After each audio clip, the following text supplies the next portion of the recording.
आप लोगों का बहुत बहुत स्वागत और अभिनंदन है इस हिंदी फर्स्ट चैनल पे। साथियों, हम आशा करते हैं कि आप लोगों की तैयारी अच्छे से चल रही है और उस तैयारी को अच्छा बनाते हुए यहाँ पे आज मैं यहाँ पे निबंध के प्रश्नों को लेकर के उपस्थित हूँ। साथियों, हम आशा करते हैं कि आप लोग अपनी तैयारी को जिस प्रकार से यहाँ शुरू से कराया जा रहा है, आधुनिक भक्ति काल, रीतिकाल और उसके बाद यहाँ पे नाटक, निबंध, ये सारे जो टॉपिक हैं वो हो चुके हैं, कंप्लीट कराया जा चुका है। उसके बाद यहाँ पे आज निबंध के प्रश्नों को लेकर के हम यहाँ पे उपस्थित हैं। तो साथियों, पहला प्रश्न लेते हैं बिना देरी के कि बाल मुकुंद गुप्त रचित निबंध संग्रह का नाम है तो भारत मित्र है कि यहाँ पे प्रज्ञा मित्र है, शिव सागर की चिट्ठियाँ हैं या फिर शिव शंभू के चिट्ठे हैं। तो बाल मुकुंद द्वारा यहाँ पे जो निबंध संग्रह है उसका नाम यहाँ पे आप लोगों को बताना है। आंसर यहाँ पे आपका जो सही हो जाएगा वो यहाँ पे हो जाएगा डी, शिव शंभू के चिट्ठे। यहाँ पे आपका आंसर सही हो जाता है। अगला है कि हिंदी साहित्य में सरदार पूर्ण सिंह की ख्याति किस रूप में है, तो ये किस लिए जाने जाते हैं सरदार पूर्ण सिंह। तो यहाँ पे बहुत आसान प्रश्न है ये, एक आलोचक के रूप में, नाटककार के रूप में, निबंधकार के रूप में या फिर व्यंग्यकार के रूप में। तो ये केवल जाने जाते हैं किस रूप में, ये निबंधकार के रूप में पहचाने जाते हैं। और हिंदी जगत में केवल इन्होंने 6 निबंध ही लिख करके पूरे हिंदी जगत में अभी तक इनका नाम जो है चल रहा है। तो साथियों, यहाँ पे आपका सी आंसर हो जाएगा बिल्कुल ही सही। अगला प्रश्न है कि मेरे राम का मुकुट भीग रहा है किसका ललित निबंध है। तो यहाँ पे 2 प्रश्न निकल के आएगा। एक तो यहाँ पे है कि मेरे राम का मुकुट भीग रहा है किसका निबंध है, उसके बाद यहाँ पे ललित निबंध जो है हो जाएगा संग्रह यहाँ पे। तो यहाँ पे आपका आंसर हो जाएगा कि राम वृक्ष बेनीपुरी हैं, कुबेर नाथ हैं, विद्यानिवास मिश्र हैं या फिर हरिशंकर परसाई। आपका आंसर यहाँ पे जो सही हो जाएगा वो यहाँ पे सी हो जाएगा, विद्यानिवास मिश्र बिल्कुल ही सही जवाब हो जाता है। अगला यहाँ पे प्रश्न है कि यहाँ पे आचरण की सभ्यता, तो यहाँ पे निबंध के लेखक हैं कौन। तो आचरण की सभ्यता निबंध के लेखक हैं चंद्रधर शर्मा गुलेरी हैं, अध्यापक पूर्ण सिंह, श्याम सुंदर दास या फिर बाल मुकुंद गुप्त। तो यहाँ पे आपका आंसर हो जाएगा अध्यापक पूर्ण सिंह। यहाँ पे आपका सही हो जाता है, क्या हो जाता है, बिल्कुल ही सही हो जाता है बी यहाँ पे। अगला यहाँ पे प्रश्न है कि सुलोचना निबंध संकलन है रामचंद्र शुक्ल का है, भारतेंदु हरिश्चंद्र का है, यहाँ पे बालकृष्ण भट्ट या फिर जैनेन्द्र कुमार। सुलोचना निबंध संकलन किसका है ये आपको यहाँ पे बताना है। तो सुलोचना निबंध संकलन यहाँ पे किसका हो जाता है, भारतेंदु जी का हो जाएगा। वैसे तो भारतेंदु जी यहाँ पे नाटक के लिए काफ़ी यहाँ पे विख्यात हैं, लेकिन यहाँ पे सुलोचना नामक निबंध संकलन भी इन्हीं का हो जाता है। अगला यहाँ पे प्रश्न है कि तुलसीदास चंदन घिसे के लेखक कौन हैं। विद्यानिवास मिश्र हैं, हरिशंकर परसाई हैं, कुबेर नाथ हैं, इनमें से कोई नहीं। यहाँ पे आपका जवाब हो जाएगा कौन सा, हरिशंकर परसाई। यहाँ पे आपका बिल्कुल ही सही हो जाता है, क्या, तुलसीदास चंदन घिसे के लेखक यहाँ पे हरिशंकर परसाई हो जाएंगे। और यहाँ पे व्यंग्यकार के रूप में हरिशंकर परसाई को जाना जाता है। अगला प्रश्न है कि गेहूं और गुलाब कृति के लेखक कौन है। जैनेन्द्र कुमार है, राम वृक्ष बेनीपुरी हैं, धर्मवीर भारती हैं, भारतेंदु हरिश्चंद्र हैं। तो गेहूं और गुलाब कृति के लेखक यदि यहाँ पे देखा जाता है कि कौन है, तो काफ़ी प्रसिद्ध रचना ये हो जाती है किसकी, यहाँ पे राम वृक्ष बेनीपुरी आपका आंसर हो जाएगा बिल्कुल ही सही। अगला यहाँ पे प्रश्न है कि संपत्ति शास्त्र के लेखक हैं सिद्धर पाठक हैं, महावीर प्रसाद द्विवेदी हैं, आचार्य शुक्ल हैं या इनमें से कोई नहीं। तो यहाँ पे आपका आंसर जो सही हो जाता है तो यहाँ पे ये हो जाएगा महावीर प्रसाद द्विवेदी। और ये अगर देखा जाए तो ये जो पिछला पेपर हुआ था, मतलब सन 2021 वाला जो पेपर हुआ था, उसमें संपत्ति शास्त्र के लेखक का नाम वहाँ पे पूछा गया था। तो आप ये देख सकते हैं कि यूपी टीजीटी 2004 में यहाँ पे भी दिखा रहा है। तो इस प्रकार से जो प्रश्न हैं वो कभी थोड़ा कठिन रहता है, थोड़ा आसान रहता है, इस तरह से प्रश्न वहाँ पे देखने को मिलता है एग्ज़ाम में। तो यहाँ पे ये ना समझें कि ये सारे प्रश्न यहाँ पे बहुत कठिन हैं और बहुत ही आसान हैं। यहाँ पे इसको यहाँ पे मिक्सअप रूप से तैयार किया गया है। तो ये बहुत ही ना आसान है और ना ही कठिन है, आपको ऐसे ही प्रश्न एग्जाम में देखने को मिलेंगे। मध्यकालीन बोध का स्वरूप के लेखक कौन है। यहाँ पे रामचंद्र शुक्ल हैं, आचार्य यहाँ पे राहुल शंकरत्यायन, नामवर सिंह या फिर हजारी प्रसाद द्विवेदी। आपका आंसर जो हो जाएगा वो इसमें हो जाता है कौन सा, डी हो जाता है बिल्कुल ही सही। यहाँ पे हजारी प्रसाद द्विवेदी मध्यकालीन बोध का स्वरूप के लेखक यहाँ पे हजारी प्रसाद द्विवेदी हो जाएंगे। अगला यहाँ पे है कि निषाद बांसुरी की रचना किसने की है। कहानी है, रेखा चित्र है, संस्मरण है या फिर ललित निबंध। तो निषाद बांसुरी की यहाँ पे रचना विधा पूछा जा रहा है, लेखक नहीं। तो यहाँ पे आप क्या बताएंगे, आपका आंसर यहाँ पे हो जाएगा क्या, ये यहाँ पे ललित निबंध हो जाता है निषाद बांसुरी। अगला यहाँ पे प्रश्न है,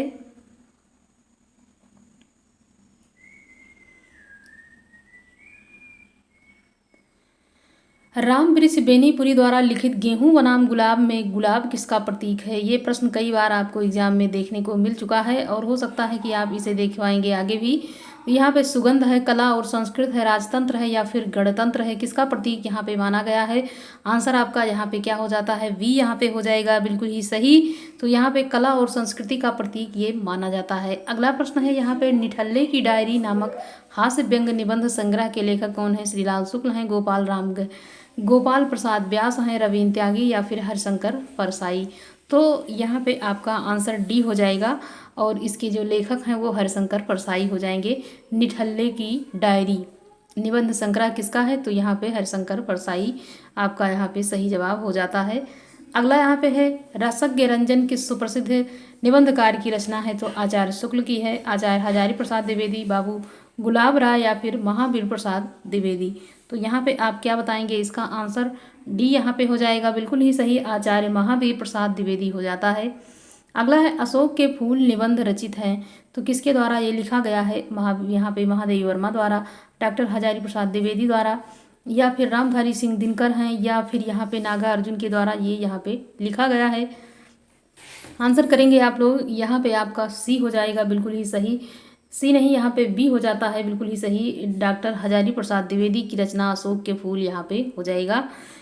तो यहाँ पे आगे बढ़ते हैं अगले प्रश्न की तरफ कि संपूर्णानंद की रचना का नाम है, तो हिंदी भाषा की उत्पत्ति है, आचरण की सभ्यता है, गेहूं बनाम गुलाब या फिर भाषा की शक्ति। तो यहाँ पे आपका जवाब होना चाहिए क्या, यहाँ पे आपका आंसर जो होना चाहिए वो यहाँ पे डी हो जाएगा, भाषा की शक्ति यहाँ पे डॉक्टर संपूर्णानंद की रचना के रूप में प्रसिद्ध है। अगला यहाँ पे प्रश्न है कि विष्णुकांत शास्त्री की प्रसिद्ध गद्य काव्य कृति का नाम है, क्या नाम है, तो पूजा है, शुभ्रा है, कुछ चंदन की कुछ कपूर की, दोपहरिया के फूल। तो यहाँ पे आप क्या बताएंगे कि यहाँ पे विष्णुकांत शास्त्री की जो गद्य काव्य कृति का नाम है वो यहाँ पे आपको बताना है कौन सा हो जाएगा। तो कुछ चंदन की कुछ कपूर यहाँ पे आपका सही जवाब हो जाता है। अगला प्रश्न यहाँ पे है कि कविता क्या है। निबंध के लेखक हैं यहाँ पे रामचंद्र शुक्ल हैं, हजारी प्रसाद द्विवेदी हैं, अध्यापक पूर्ण सिंह या फिर कुबेरनाथ राय। तो आपका जो जवाब हो जाएगा इसमें वो हो जाता है कौन सा, ए यहाँ पे रामचंद्र शुक्ल की रचना है कविता क्या है।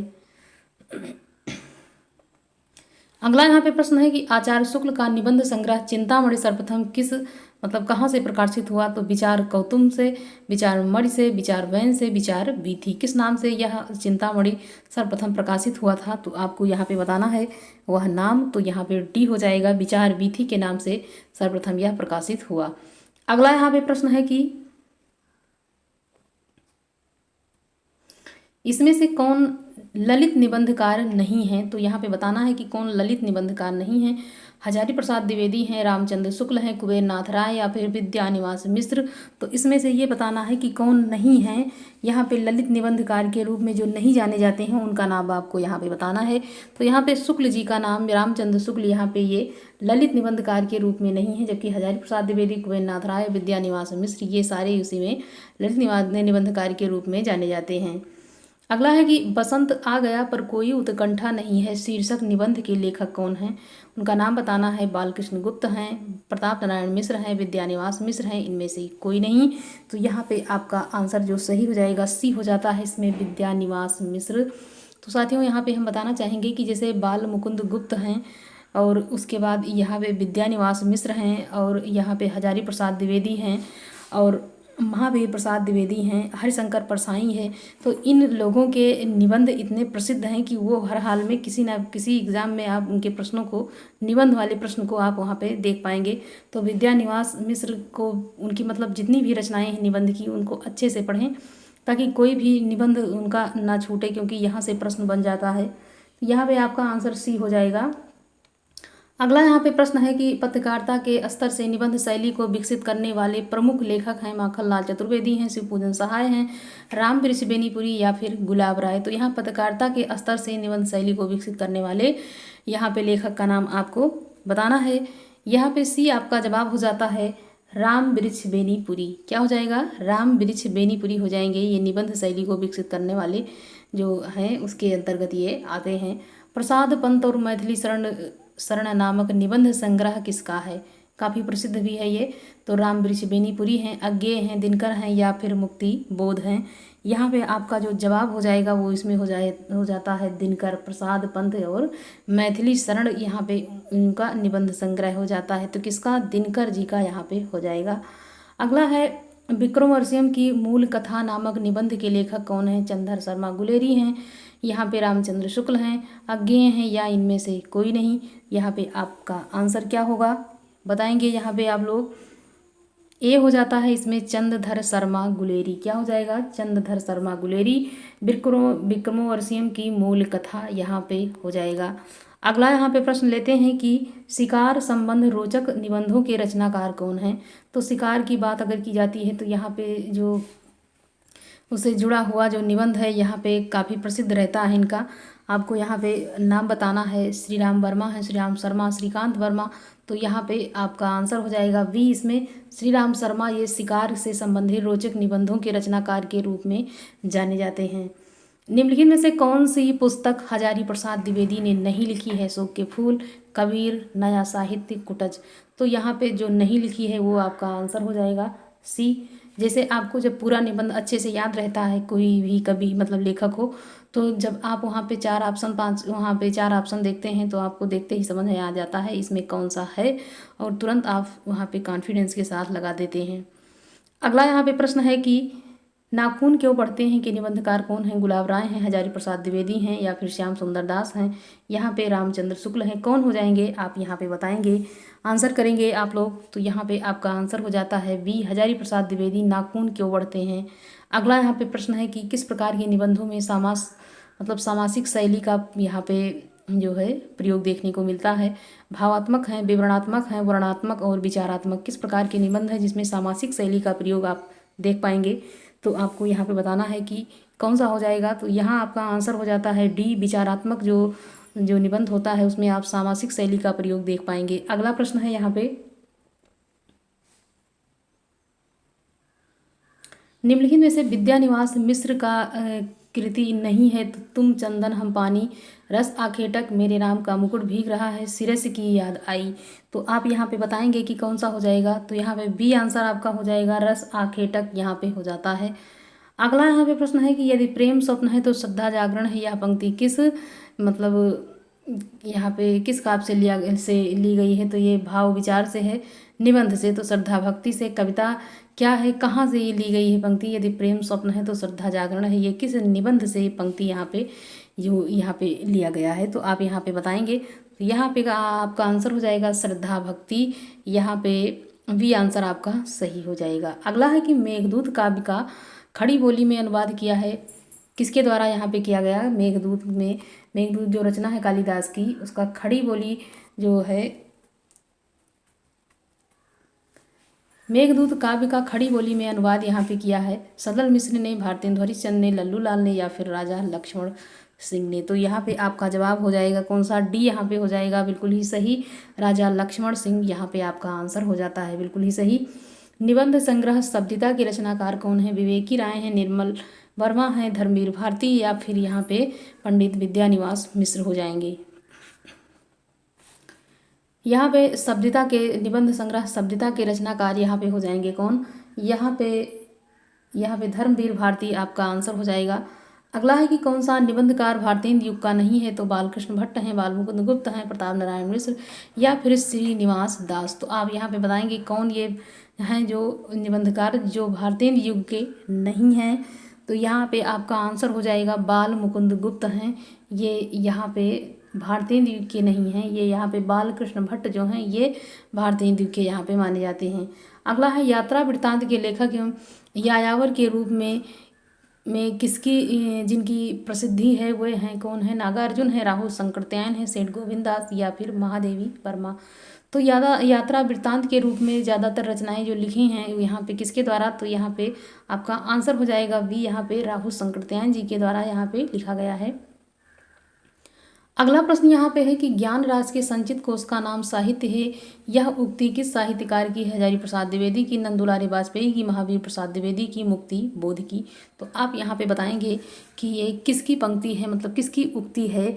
यहाँ पे आपका आंसर जो हो जाएगा वो सी हो जाता है। इसमें महावीर प्रसाद द्विवेदी की ये उक्ति यहाँ पे हो जाती है। अगला है मैंने स्मृति के दीप जलाए, किसकी रचना है? राजेश पुरुषोत्तम दास टंडन की, रामवृक्ष बेनीपुरी की, लक्ष्मी नारायण सुधांशु की या फिर रामनाथ सुमन की। तो आपका आंसर यहाँ पे क्या होगा? तो मैंने स्मृति के दीप जलाए, ये यहाँ पे रचना किसकी हो जाएगी? तो यहाँ पे रामनाथ सुमन की ये रचना हो जाती है। अगला है भौं के लेखक कौन है? भौं निबंध जो लिखा गया है किसके द्वारा लिखा गया है? पंडित विद्यानिवास मिश्र जी के द्वारा या फिर सरदार पूर्ण सिंह के द्वारा, हरिशंकर परसाई के द्वारा, प्रताप नारायण मिश्र के द्वारा। तो यहाँ पे आप इस प्रकार के निबंध एक ही लोग के उसमें देख पाएंगे कि जो लेखक हैं काफ़ी प्रसिद्ध हैं और यहाँ पे भारतीय द्वीप के लेखक के रूप में भी ये आते हैं। तो यहाँ पे आपका नाम यहाँ पे हो जाएगा कौन? तो पारता यहाँ पे प्रताप नारायण मिश्र हो जाएंगे। भौं, दांत और घूरे पर का लत्ता शायद इन्हीं का है। और ये इस प्रकार के जो रचनाएं हैं ज़्यादातर यहाँ पे प्रताप नारायण मिश्र के जो निबंध यहाँ पे हो जाते हैं और उनको अगर सीरियल से कई बार पढ़ लिया जाए तो हो सकता है बिल्कुल भूले ही ना। अगला यहाँ पे प्रश्न है कि मारिस मोहि कुठाओ एवं कछुआ धर्म निबंध के लेखक कौन हैं? तो बाबू गुलाब राय हैं, बाल मुकुंद गुप्त हैं, चंद्र शर्मा गुलेरी या फिर सरदार पूर्ण सिंह। तो आप यहाँ पे देख पा रहे होंगे कि ये किसकी ये रचना हो जाती है। ये काफ़ी प्रसिद्ध रचना है। 3 कहानी इन्होंने लिखी है जो काफ़ी प्रसिद्ध रही है, उसी प्रकार से इनका ये निबंध भी यहाँ पे हो जाता है। आंसर आपका यहाँ पे हो जाएगा सी, चंद्र शर्मा गुलेरी की ये हो मारिस मोहि कुठाओ एवं कछुआ धर्म निबंध के लेखक यहाँ पे हो जाते हैं। अगला यहाँ पे प्रश्न है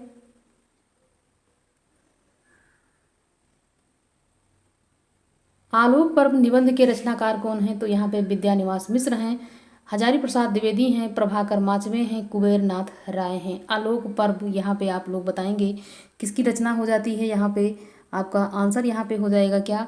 हजारी प्रसाद द्विवेदी की रचना यहाँ पे हो जाएगी। तो आप यहाँ देख रहे होंगे कि हजारी प्रसाद द्विवेदी की रचनाओं को किस प्रकार से यहाँ पे प्रश्न के रूप में आप देख पा रहे होंगे कितनी बार यहाँ पे आ चुकी है। कर्म के बिना वह लूला लंगड़ा, ज्ञान के बिना अंधा और भक्ति के बिना हृदय विहीन क्या निष्प्राण रहता है।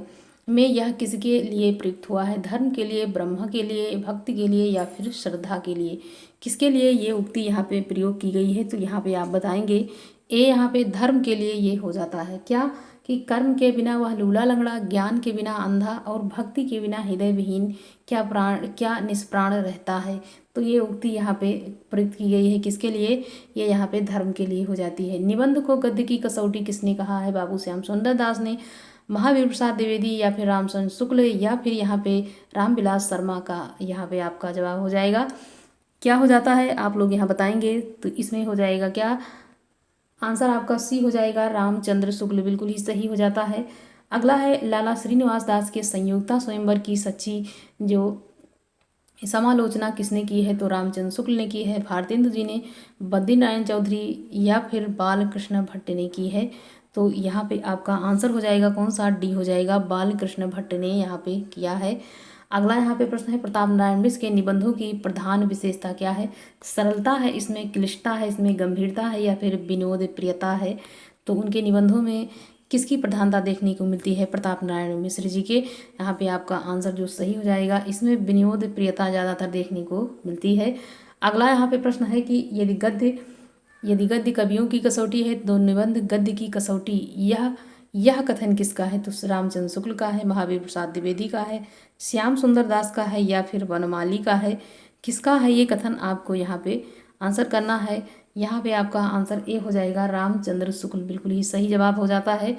अगला है किस प्रकार के निबंधों में बुद्धि तत्व प्रमुख होता है? भावात्मक, वर्णनात्मक, विवरणात्मक, विचारात्मक।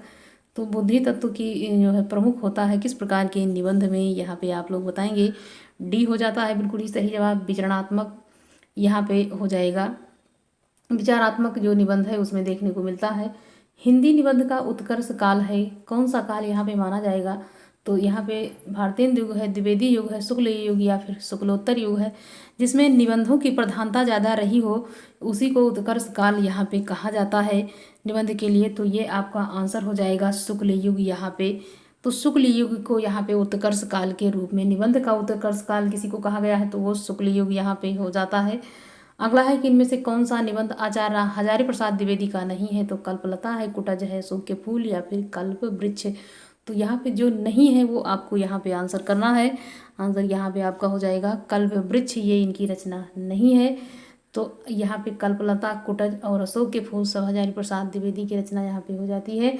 तो साथियों यहाँ पे जो निबंध है उनके यहाँ पे 46 प्रश्न समझ लिए कि आप यहाँ पे आपका यहाँ पे करा जा रहा है। तो आप ये मान के चलिए कि यदि आपका यहाँ पे 30 प्रश्न भी सही हो जाता है तो ये आपकी समझ लीजिए बहुत ही अच्छी तैयारी चल रही है।